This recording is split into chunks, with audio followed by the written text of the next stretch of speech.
Mes chers cancers, bonjour et bienvenue dans ce tirage pour le mois de janvier 2025. Alors, qu'est-ce qui vous attend? Déjà, en termes d'arcane majeur, vous en avez deux. Mais on a la mort et le pendu. Ils sont ensemble dans le domaine de l'air.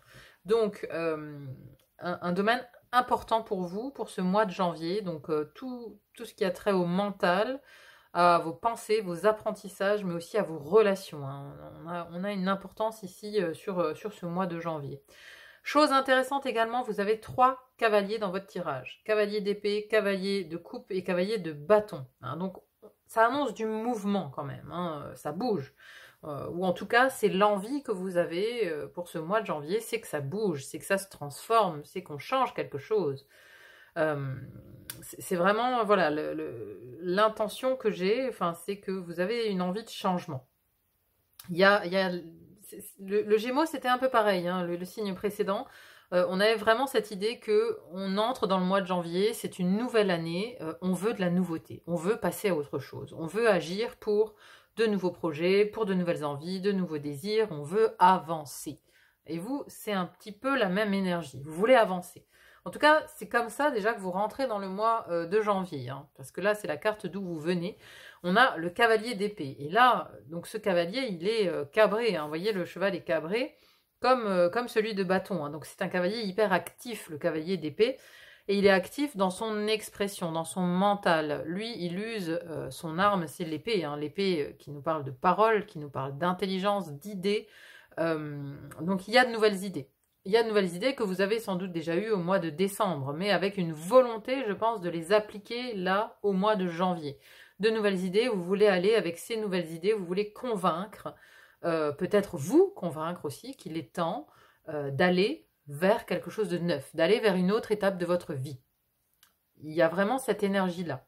Alors, soit on veut se convaincre soi-même, soit on veut convaincre d'autres personnes, des personnes qui vivent avec nous, des collègues, d'un patron, que voilà, on est capable de passer un cap, on est capable de passer à autre chose, passer au niveau suivant, level up. Vous voyez, il y a un petit peu cette idée.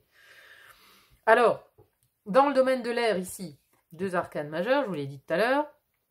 Dans la première maison de l'air, qui nous parle de votre mental, de votre intellect, de vos apprentissages. Alors, c'est peut-être aussi de l'apprentissage majeur de ce mois de janvier, c'est la carte de la mort. Ici, c'est Odin. Odin qui se tient devant la porte du Valhalla. Valhalla, c'est donc le paradis où vont donc les guerriers une fois qu'ils ont été abattus ici sur le champ de bataille. Mais donc c'est une promesse. C'est la promesse de l'aube en gros, cette carte de la mort ici. Mais donc le plus grand apprentissage qui vient vers vous en ce mois de janvier, c'est la transformation. C'est passer d'une chose à l'autre. C'est laisser mourir une part de vous pour la voir renaître. C'est la promesse du lendemain, la promesse de l'aube, la promesse d'un ailleurs plus lumineux. Et en tout cas, c'est ce à quoi vous pensez. C'est ce à quoi vous pensez, c'est votre objectif pour ce mois de janvier, c'est de transformer quelque chose, transformer quelque chose dans votre vie, ou vous transformer un état d'esprit peut-être aussi, vous voyez, mort, renaissance, c'est peut-être aussi la mort de certaines idées que vous aviez, que vous n'avez pas réussi à appliquer, donc il y a une transformation. On est obligé de laisser mourir, de laisser tomber une partie de ces idées pour laisser la place à d'autres, pour laisser de la place à de la nouveauté. Donc on laisse mourir pour laisser la place à du neuf. C'est un peu ça, Après, vous entrez quand même dans ce mois avec de nouvelles idées. Vous avez envie de vous lancer dans de nouvelles choses. Alors ensuite, à côté, deuxième maison de l'air qui nous parle de votre expression, votre manière de communiquer, comment je communique, mais aussi vos relations, comment vous entrez en relation avec les autres et les contrats et associations. Ici, par contre, on a le pendu. Alors, le pendu, ça nous parle quand même d'un temps d'arrêt. C'est l'idée d'avoir les pieds et poings liés, d'être empêché d'agir, même si c'est pas trop illustré par ici par cette version du pendu. Mais donc, il y a peut-être, ce qui est plus illustré ici, c'est d'avoir la tête à l'envers. Donc, de regarder les choses sous un angle différent. Je pense que c'est plutôt ça le message ici. Il y a des relations. Alors ici, on n'est pas dans le sentimental, on est dans les relations amicales, votre environnement quotidien, les relations de l'environnement quotidien, amical, collègues, voilà, ce genre de relations. Hein. Famille éloignée, hein, les tout proches enfants, parents, ils sont quand même dans l'intimité ici. Mais donc, c'est voir les choses différemment par rapport à certaines relations qui sont autour de vous, par rapport à vos relations aux autres, par rapport à comment vous entrez en relation avec ces autres. Vous voyez, c'est peut-être revoir la façon dont vous entrez en relation avec les gens. Alors, soit, en exemple, voilà, soit vous étiez peut-être trop gentil, toujours trop bon, trop con, hein, celui qui dit oui à tout. Et là, bah non, au mois de janvier, vous transformez l'idée que pour pouvoir être aimé, vous devez toujours dire oui. Voilà, il y a une pensée qui se transforme, mais en fait non. Vous avez le droit de dire non, vous avez le droit de ne pas vous rendre disponible H24 pour tous ceux qui vous entourent. Vous avez le droit d'être pour vous aussi de temps en temps. Donc voilà, vous voyez, il y a une idée de voir les choses différemment par rapport à vos relations aux autres. Par rapport à comment aussi vous voulez entrer en relation. Donc il y a un temps d'arrêt pour réfléchir. C'est vraiment ça, hein, parce que là, voilà, on a le soleil sur la tête. Vous voyez, ça nous parle de réflexion, d'abandonner un certain mode de fonctionnement. Hein. Alors je pense que ces deux cartes sont liées, d'abandonner un certain mode de fonctionnement lié aux autres, hein, lié à comment je me comporte avec les autres, comment je m'associe avec les gens. Est-ce que je vais uniquement vers les personnes qui... vous voyez, on peut avoir tendance à se lier à des personnes fausses et être dans un schéma répétitif de toujours se mettre, alors amicalement ou même professionnellement, avec des beaux parleurs, avec ceux qui savent nous flatter ou flatter notre ego. Vous voyez, on se fait toujours avoir parce que les beaux parleurs, tôt ou tard, ben voilà, il n'y a que des paroles, quoi. C'est un exemple, hein, j'illustre, hein, ça ne veut pas dire que vous êtes tous les cancers dans ce cas-là, j'illustre mes propos. Donc, on peut avoir envie de changer justement la manière et le choix aussi, hein, peut-être, des gens qui nous entourent.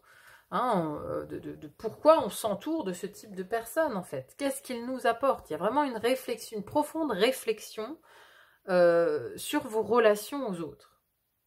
Parce que là, on a deux arcanes majeurs. Donc, profonde réflexion. Hein, maison du mental, maison des autres. Profonde réflexion sur mes relations aux autres. Profonde réflexion sur mes relations aux autres. Voilà. Avec une transformation. Transformation de comment je me lie, comment je m'attache, comment je vois ces relations, en fait. Voilà. Il y a vraiment ici quelque chose d'important qui se joue, qui se trame au mois de janvier. Dans l'élément eau, ensuite, votre élément. Ici, première maison de l'eau qui nous parle de la vie intérieure. Donc, on pourrait aussi dire qu'ici, c'est la maison du conscient, ici, la maison de l'inconscient. Hein. Les pensées, c'est de l'intériorité aussi, mais c'est ce dont on est conscient de nos pensées. Ici, c'est la vie intérieure, plus reliée à la spiritualité et à l'invisible. Donc ici, c'est la connexion qu'on établit aussi avec son inconscient. Et dans votre inconscient, vous avez une carte magnifique qui est la Reine de Coupe, qui est l'expression même de la capacité à se lier à son intuition. Donc là, il y a vraiment votre inconscient qui vous parle, qui vous envoie beaucoup, beaucoup de messages. Vous êtes clairvoyant. Vous voyez, vous voyez au-delà de cette corne, au-delà des limites du conscient. Vous recevez beaucoup d'informations de votre inconscient. Vous avez beaucoup de messages. Peut-être beaucoup de messages de l'invisible, mais beaucoup de messages de votre intuition tout court. Hein, il y a des choses qui viennent, il y a des choses qui refont surface. Hein. On a aussi ici le dauphin qui sort des eaux, là, derrière cette magnifique reine de coupe.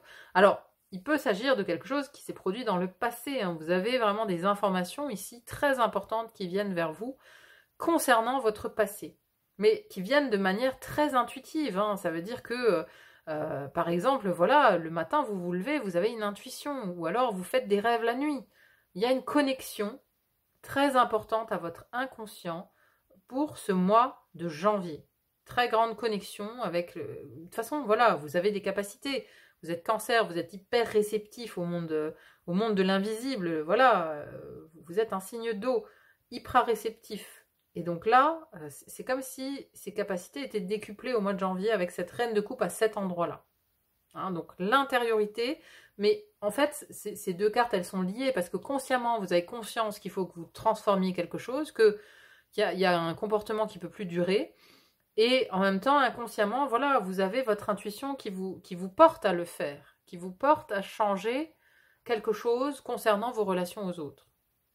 Ou alors, il s'agit peut-être d'une relation du passé qu'il faut régler. Peut-être définitivement, voilà, oui, qu'il faut transformer. Il y a quelque chose de ce type qui vient.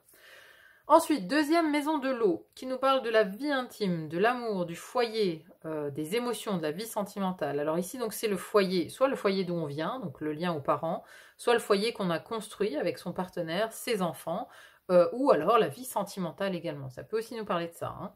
Donc ici, on a une 7 de bâton. Alors la 7 de bâton, c'est une carte très défensive en fait. Hein. C'est une carte qui nous parle de défendre son territoire. Alors, voilà, pour illustrer, je pourrais dire que vous êtes en couple depuis un moment et puis votre partenaire, il vous parle d'une vie à deux. Et là, vous faites « oh là, oh là, oh là ». Une vie à deux, mais là c'est mon territoire et je tiens à mon territoire. Et vous voyez, il y a une idée qu'on ne veut pas qu'il y ait une ingérence de quelqu'un d'autre, alors que ce soit de la famille ou que ce soit d'un partenaire, qu'il n'y ait pas d'ingérence dans votre précaré, quoi. Ici, vous voyez, c'est mon territoire. On pourrait dire que, voilà, personne n'est en train de dire ça, quoi. Et là, il y a plein de gens qui veulent entrer dans votre territoire intime et vous ne voulez pas les laisser entrer parce que pour vous, votre intimité, c'est sacré, quoi. C'est votre cocon. Vous l'avez construit, vous l'avez mis en place et vous ne voulez pas que les autres... voyez, on veut monter, on veut te rejoindre. Non, non, c'est chez moi. Vous voyez, vous ne les laissez pas monter, en fait. Vous ne voulez pas les laisser rentrer dans votre intimité. Donc, il y a vraiment une idée de se protéger. De se protéger, d'être dans sa bulle, d'être dans son intimité.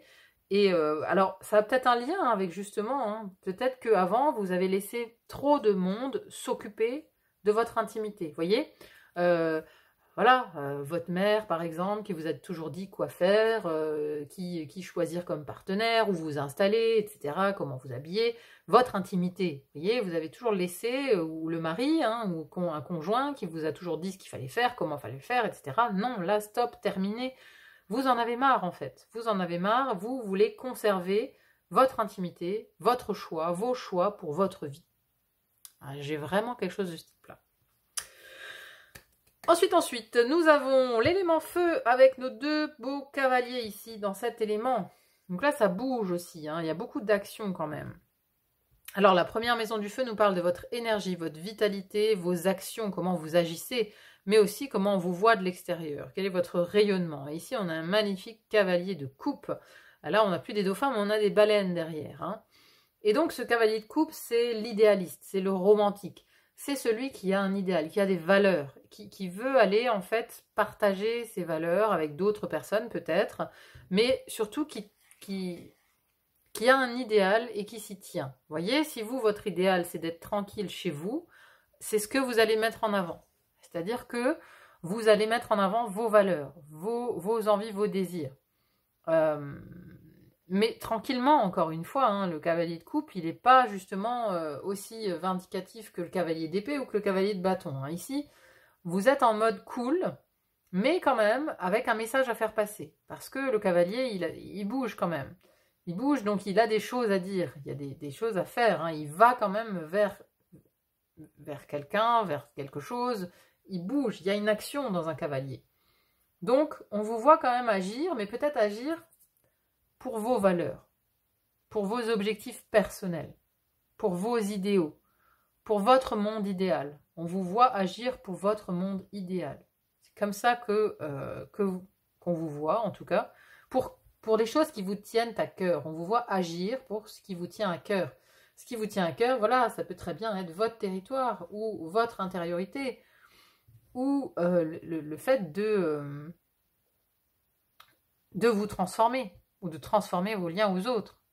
Ça peut être quelque chose qui vous tient à cœur. Mais donc, vous le mettez en avant et ça se voit.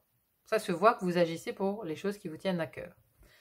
À côté de ça, nous avons la deuxième maison du feu qui parle des désirs, des projets. Ce que vous désirez le plus pour ce mois de janvier, et bien justement, on a le cavalier de bâton.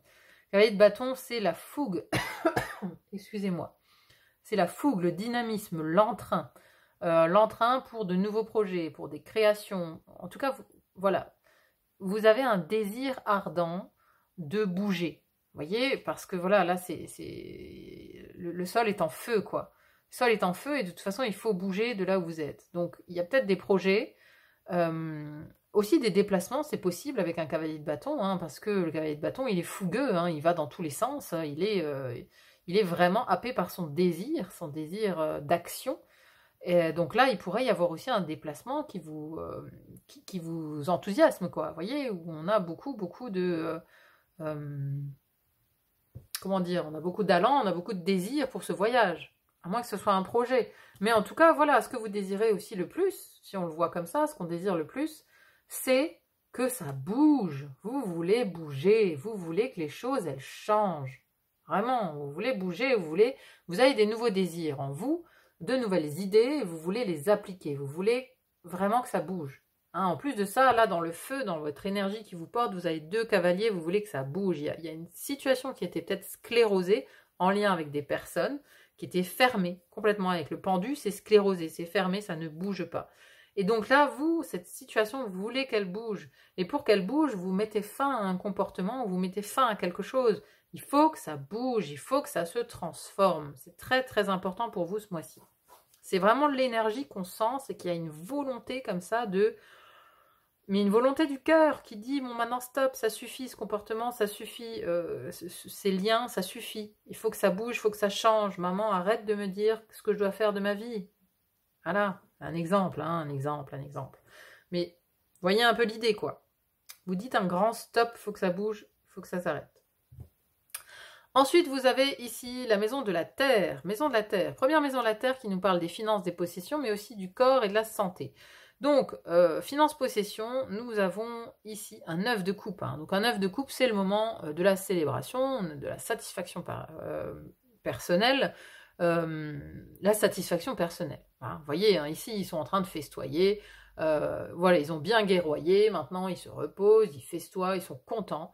Donc là, il y a une idée au niveau des finances, d'être satisfait de soi, peut-être satisfait de là où on est arrivé grâce à son travail, on a bien gagné sa vie, vous êtes satisfait au niveau financier et satisfait aussi au niveau du corps et de la santé, hein. Ça veut dire qu'il y a quelque chose qui anime aussi vos émotions et qui vous met en joie par rapport à votre santé.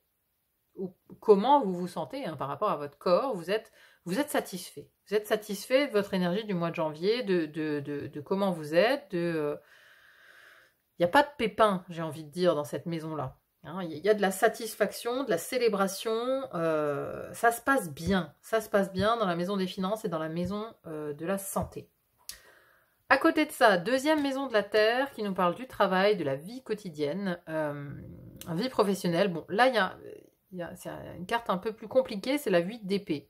Alors, la 8 d'épée, ici dans cette représentation, on voit ce guerrier, hein, qui a mis genou à terre, il capitule en fait, hein, il se sent acculé ici par l'ensemble des épées qui sont autour de lui, et donc il se dit, bon, il n'a plus d'autre choix, il doit se rendre, mais c'est une croyance limitante, c'est la carte des croyances limitantes, le 8 d'épée, parce qu'il pourrait très bien faire une roulade et s'enfuir derrière, hein, voilà. Derrière lui, il n'y a personne, ils sont tous devant, donc au final, il y a quand même une issue de secours, mais il la voit pas. Il la voit pas parce que lui, il pense que c'est foutu, quoi. Donc, dans votre vie professionnelle, il y a un peu cette idée-là. Il y a quelque chose au travail que vous pensez ne pas être possible, en fait. Vous dites c'est foutu. Un contrat, je sais pas moi, voilà, c'est selon votre job, hein. Il y a des jobs, il y en a des 1000 et des 100, hein. Donc c'est difficile de trouver à chaque fois des exemples, mais il y a un truc pour lequel vous travaillez, enfin dans votre travail, dans votre vie professionnelle, vous pensez que c'est foutu, mais ça ne l'est pas. On vous dit ici que c'est pas foutu, c'est une croyance. C'est une croyance limitante en fait. C'est une croyance limitante. Donc il y a beaucoup aussi de croyances limitantes vous concernant par rapport au travail, par rapport à votre vie quotidienne. Vous voyez, c'est un peu la carte du saboteur, de celui qui dit, ben non, je serai jamais capable de faire ça, je vais pas me lancer, je vais jamais demander une augmentation, de toute façon il me la donnera pas. Vous voyez, on se dit que c'est foutu d'avance alors qu'on n'a même pas essayé quelque chose. Hein, voilà, c'est-à-dire que là, vous voulez partir en last minute, Par exemple, hein, je dis ça parce que là, ce cavalier de bâton, il est chaud, hein, il a envie de bouger. Il y a une super offre vacances, janvier, pam, dernière minute, vacances à la neige, promotion, machin. Vous vous dites, mon patron, jamais il voudra me donner les vacances. Jamais il acceptera ça, quoi. Et en fait, c'est une croyance limitante. C'est-à-dire que vous vous empêchez de demander parce que vous pensez que c'est foutu d'avance. Voilà, ça c'est un exemple, encore une fois. Hein. Voyez comment ça résonne pour vous dans votre vie. Donc demandez ces vacances parce que peut-être vous avez une chance que ça arrive. Et en fin de mois, on a la 8 de coupe. Alors, 8 de coupe avec ce petit écureuil là qui a chopé une coupe et qui s'enfuit, qui est se mettre à l'abri dans Yggdrasil, hein, qui est l'arbre de vie viking. Mais il s'enfuit aussi surtout parce qu'il y a ici une bestiole, un dragon qui a l'air assez menaçant. Donc dans ce 8 de coupe, il y a un effet de retrait. Vous voyez, je me retire là, je me retire, je vais me mettre en sécurité tranquillement, faire une petite introspection pour voir comment ça se passe et je reviens dans une semaine. Hein. Allez, ciao, salut. Il y a cette idée-là. Il y a cette idée qu'on se met en retrait. On se met en retrait, on se met à l'abri. Hein, voilà, à la fin du mois de janvier, il y a l'idée que vous vous mettez à l'abri de quelque chose, de quelqu'un, d'une situation. Voilà, vous vous mettez en mode retrait. Retrait pour aller voir à l'intérieur de vous, voilà, enfin, tout simplement pour échapper à un danger, échapper à un ennemi, quoi. Voilà, quelqu'un ou quelque chose que vous considérez comme un ennemi. Allez, on va voir maintenant pour conclure une carte avec l'oracle, l'esprit des cristaux. On va voir un cristal qui vous accompagne sur le mois de janvier. Alors...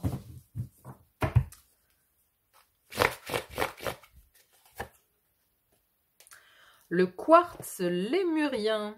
Ah, c'est intéressant, regardez, il y a des clés là. Des clés dans les serrures. On va peut-être débloquer quelque chose. Hein. Alors, qu'est-ce que ça nous dit? Vision et pensée globale, révélation des secrets de la possibilité infinie.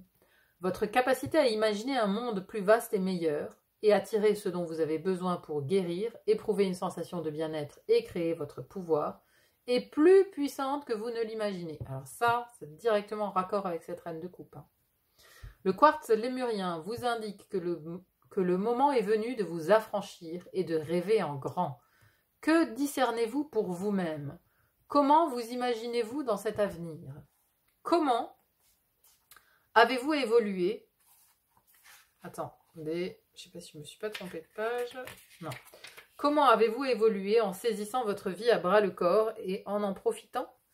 Lors de votre voyage sur le chemin de la guérison, vous êtes invité à vous concentrer sur la vision globale de votre expérience, pour comprendre que vos luttes vous ont permis de vous éveiller à la conscience et de trouver vos alliés et la sagesse intérieure. Le quartz lémurien vous rappelle que vous possédez la capacité d'atteindre la sagesse des étoiles. Il vous suffit pour cela de vous ouvrir à l'univers conscient et de laisser s'envoler votre imagination. Très vite alors, la vision de ce qui vous attend se clarifiera. Voilà, c'est ça ce que je vous disais, c'est-à-dire que votre inconscient, il tourne à plein régime au mois de janvier, et il y a quelque chose qui va vous venir, mais vraiment comme une révélation. Hein. Très vite alors, la vision de ce qui vous attend se clarifiera. Vous allez avoir des visions, vous allez avoir des révélations sur ce qui vous attend. Il y a des clés, vous voyez, il y a des clés pour la guérison, des clés pour avancer, des clés pour imaginer un futur plus grand. C'est beau, hein? C'est beau. Beau mois de janvier pour vous, mes cancers. Hein? Très très bien ce qui vient vers vous, c'est très chouette. En tout cas, n'hésitez pas à me dire en commentaire comment vous avez ressenti ce tirage, si ça vous parle, si ça résonne à votre vie. Hein, n'hésitez pas à me dire comment ça s'illustre. Donc merci à tous ceux qui me laissent des commentaires, hein, c'est vraiment sympa de votre part. Merci aussi à tous ceux qui mettent des petits pouces en l'air. Ça aussi, c'est très sympa de votre part parce que moi, ça m'aide beaucoup à me rendre plus visible sur YouTube. Donc si vous voulez me remercier, un geste simple, le petit pouce en l'air. Voilà, merci aussi pour vos abonnements. N'hésitez pas à vous abonner si ce n'est pas encore fait pour être informé des prochaines guidances mises en ligne. Voilà mes amis, il n'y a plus qu'à vous dire, vous souhaiter un très bon mois de janvier et à vous dire à très vite pour une autre guidance. À bientôt, bye bye.